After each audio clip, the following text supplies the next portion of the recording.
City corporation এলাকায় জমি বিক্রিতে উৎসে করের হার বাড়ানোর সিদ্ধান্তে স্থবির হয়ে পড়েছে রংপুরের জমি বাজার। প্রতি শতাংশে সর্বনিম্ন 25,000 টাকা কিংবা মোট মূল্যের 3% দিতে হচ্ছে কর হিসেবে। এতে বিপাকে পড়েছেন ক্রেতা বিক্রেতা উভয়ই। আর এতে গত 2 বছরে জমি রেজিস্ট্রেশন কমেছে প্রায় অর্ধেকে। শাহ বাইজিদ আহমেদের প্রতিবেদন।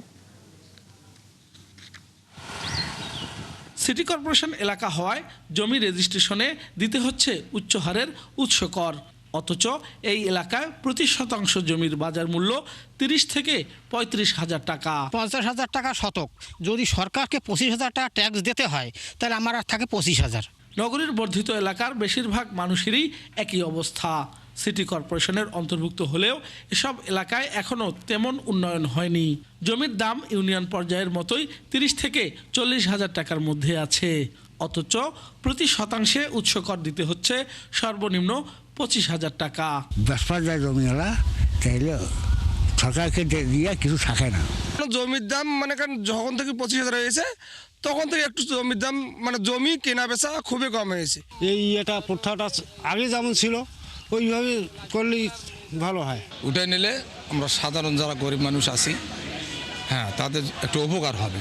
দলিল লেখকরা বলছেন 2012 সালে সিটি কর্পোরেশন গঠনের পরও নগরীর প্রায় 70% এলাকা এখনও অনুন্নত। এসব এলাকায় জমির প্রকৃত মূল্য কম হলেও কর নির্ধারণ করা হয়েছে শহরের মানদণ্ডে। ফলে জমি রেজিস্ট্রেশন কমে এসেছে প্রায় অর্ধেকে। এলাকা ভিত্তিক যদি ভাগ করে দেয় তাহলে মনে হয় সুবিধা হয়। এই গ্রামের জমি মূল্য বেশি করছে, বেচা কিনে হচ্ছে না। এমন পরিস্থিতিতে রেজিস্ট্রি অফিসে আসা ক্রেতা বিক্রেতার মধ্যে বিরোধ দেখা দিচ্ছে প্রতিনিয়ত। নগরীর বড় একটি এলাকা এখনও কৃষি জমি হলেও সিটি কর্পোরেশনের আওতায় থাকায় একই কর কাঠামো প্রযোজ্য হচ্ছে সবার জন্য। অন্তর্বর্তীকালীন সরকার যে